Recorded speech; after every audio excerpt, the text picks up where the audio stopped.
So there's something that has been keeping me up at night lately. Up to this point in its promotion, the trailers and developer interviews for Metaphor ReFantazio have been leaning heavily into this idea of the royal tournament being the focal point of the story of Metaphor, right? The king dies, the royal magic gets activated, and now we're in a situation where the peoples of the United Kingdom of Ukronia must decide who they want to be king. Right. Cool. That checks out and has me really excited. That's obviously not what bothers me. What bothers me is all of the bizarre influences from the real world that have manifested themselves in this United Kingdom. The developers have many times passively mentioned our world as being the utopia of the peoples of Ukronia. They show these freaks of nature, call them humans, and not expand on it any further. So I am taking it upon myself as we wait for literally any other information about what this game actually is to try and put together an explanation for myself. So join me as we try to figure out what the United Kingdom of Ukronia even is and all of its connections with their supposed utopia. It's a story about a world very different from ours. 'Tis a world where all people are equal and no conflict exists, much like the world His Highness once dreamt of. To put it another way, this is a fantasy. Now to start this discussion, we need to address the elephant in the room. If you thought that this was going to be a game from the creators of Persona that doesn't take place in Japan, I'm sorry, but while for the most part, you're kinda right, you're still kinda wrong. In some way, shape, or form, I feel very confident that our heterochromic hero is literally going to end up in what appears to be modern day Japan, and we already have a lot of evidence to support this, with this more or less being the entire point of the first trailer, with it starting by posing the question, what if the world we live in today is their utopia?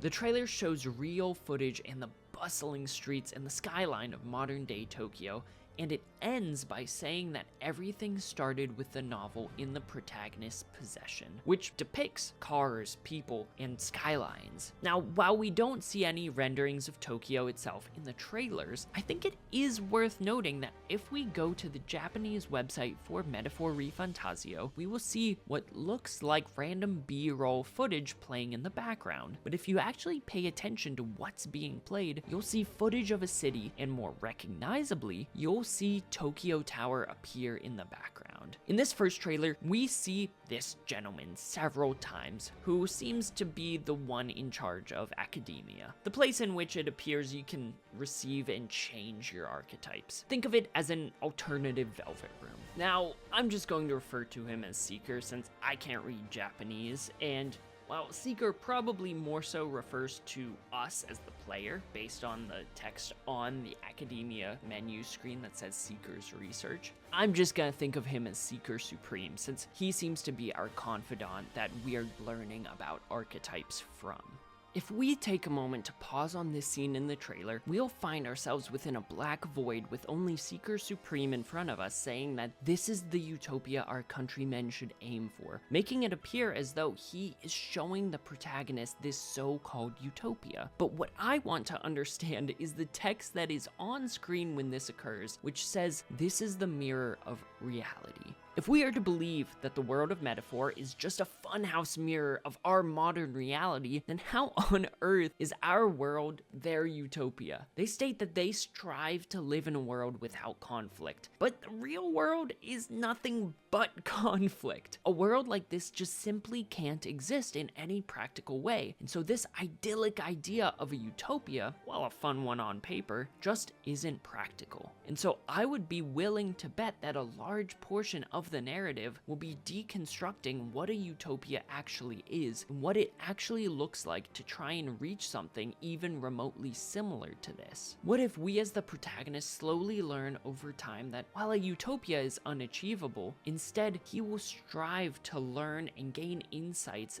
into creating a world that is a better place and make tangible efforts into improving it? What if he is in turn able to use the knowledge he gains from this so-called utopia as he campaigns for the crown, so that the United Kingdom of Uchronia is not simply a stagnant nation that ebbs and flows at the whims of its elites, leaving all of the citizens to be lost to the current?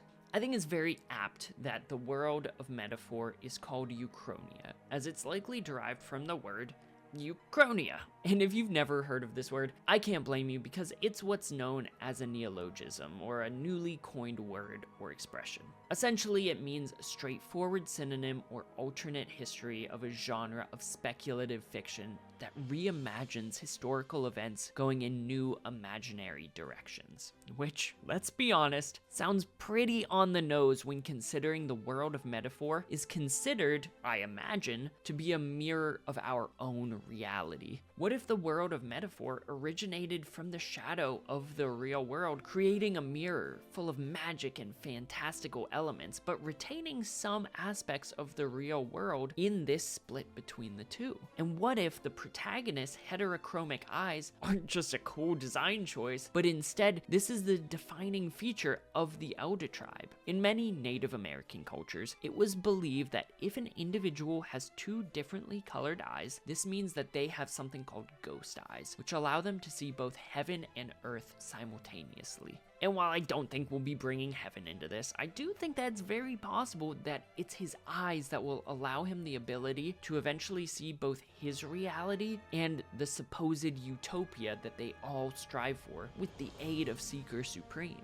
And while he likely will not realize he even has this ability, at least at the beginning of the game, it's the potential power of his eyes that leads the state religion to detest and fear the Elda tribe, denouncing them for their use of heretical magic. This split from the real world would also explain many of the elements from the game that don't quite fit with what you would traditionally think of should you imagine a high fantasy world, like the homos, the 60s fashion, or the use of the real world language Esperanto, which is all over the place. Though if you want to hear more about Esperanto and where you can find it in the trailers, then I would highly recommend that you check out Chris Kohler's trailer breakdowns on Metaphor, because they are fantastic. The link to his channel is in the description down below. So if the United Kingdom of Uchronia really is split from the real world, or the shadow of the real world, then I think it's very possible that these could be the lingering traces of that connection. Esperanto is a language that was designed to be an international auxiliary language created to unify the world. That never happened. However, here it is in the United Kingdom of Uchronia. What they call humans in this world are depicted as literal abominations, taken more or less straight from the works of the real world artist Hieronymus Bosch, and the fashion is admitted to be inspired by real world 60s fashion. I find it hard to believe that all of these real world influences have been selected for this mirror reality without there being some tangible connection between the two worlds. When looking at Carl Jung's work on archetypes, it's very clear that archetypal images tend to rear their heads most often in the form of metaphors. Which, just to make sure we're all on the same page, a metaphor is defined as a figure of speech in which a word or phrase is applied to an object or action to which it is not literally applicable. Essentially, a metaphor sees the qualities of one thing carried over to another. So what if the world of Uchronia and everything in it is simply meant to be a fantastical metaphor for the real world? But in this game, we're able to make the change that maybe we don't believe we would be able to make in the real world. While the archetypes themselves are smaller scale metaphors that manifest in the different people of this world, at the more macro level, we are looking at a reflection of our own reality through a fantasy lens. We see the homos, or the humans, represented as these seemingly insurmountable and terrifying obstacles that lack sentience, But while these mysterious beings have strong magic that no one truly understands, and may seem at first glance like the larger looming threat, I don't think that anything will be more dangerous in this game than the people with the most political pull, whether that manifests as religious leaders, wealthy aristocrats, or political elites. I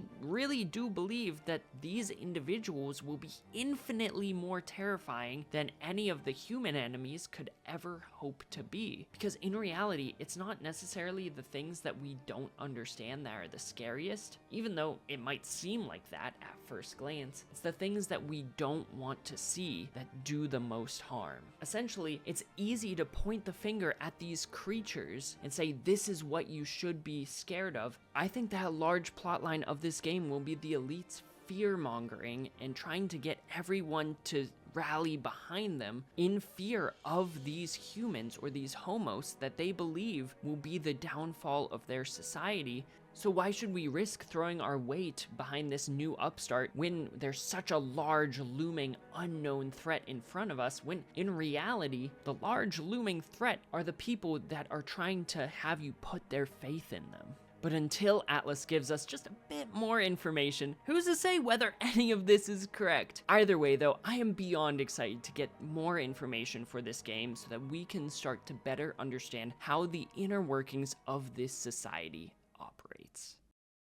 But that'll do it for this week's video, guys, and I want to pass the question off to you. What theories do you have for the world of Metaphor? Do you think I'm on point? Do you think I'm way off base? I'd love to hear your thoughts in the comment section down below, and let me know if you want to see more Metaphor ReFantazio videos coming out of this channel, because I would genuinely be really curious to know. And please, if you like this kind of content, make sure to check out our Patreon, because the support there helps us so incredibly much to be able to keep making these kinds of videos at the rate that we're trying to make them.